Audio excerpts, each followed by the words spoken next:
Praise the Lord po. John 1:1.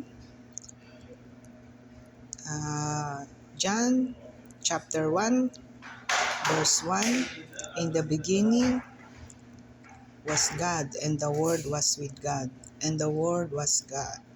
Praise the Lord po. Nang pasimula daw po ay ang ating Diyos.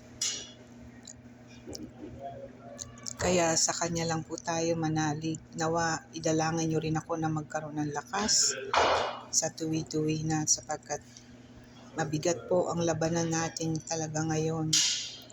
Kaya sa Diyos lang po tayo talaga aasa. Purihin po ang Panginoon.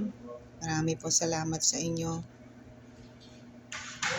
Nawa ay lagi ko po kayong makasama sa aking channel, at gabayan din po ako ng Diyos sa paggawa ng mga video na talaga pong kakapanabikan po nating lahat. Salamat po.